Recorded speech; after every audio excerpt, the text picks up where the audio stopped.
I recorded my Be Less White video a few days ago, and I recorded that video because I wanted to acknowledge this outrage of the Coca-Cola employees being forced to sit through this sensitivity training seminar which told them to be less white.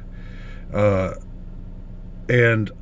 I wanted to comment on it, but I didn't want to just make another, oh, I'm so outraged, look at the latest outrage, the outrage is so outrageous. And it struck me that, or it strikes me now, that with the daily outrages that are happening, it's almost boring to just hear somebody bitching and complaining about the outrages, which are, you know, legitimately outrageous.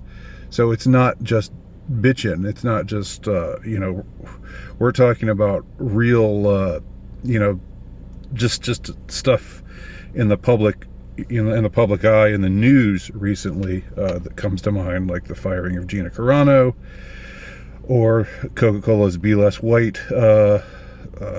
thing, or hell, you could pick out probably 5 or 10 other things that are just as outrageous, that are just as ridiculous, that are just as stupid. But it's almost like it's gotten boring just to hear people comment about how outraged they are by the latest outrage. Might that be part of the plan? I don't know. Like, I know it sounds in a way silly, but we have to consider these things. Like, you do so many outrageous things, you perpetrate so many ridiculous, and not just ridiculous, but you know, unjust, unfair sorts of, you normalize this kind of behavior. You normalize the picking off of certain types of people, and then people coming on saying, I'm so outraged by this, becomes an industry, and it's just, you have a bunch of people shaking their fists out there, and that's just not effective. It highlights how ineffective it is. It highlights its own you know, its own sense of impotence, because there's nothing potent or powerful at all about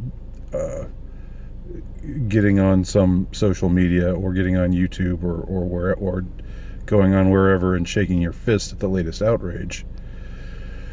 And so we have to respond better. We have to learn to respond. And I'm not saying that my Be Less White video was just a paragon of comedic glory. I would never claim any such thing. You know, it was pretty stupid, but at least it wasn't just me getting on here saying, you know, and just roaring impotently. We've got to step up our game. And so it's a challenge. Next time, you know, next time they do something outrageous, which will probably be in an hour or so, find a way to respond to it that legitimately, you know, takes on the outrage in a way that doesn't just advertise your own irrelevancy and your own impotence. Just a thought. Thanks for watching. Andy Nowicki, altrightnovelist.com.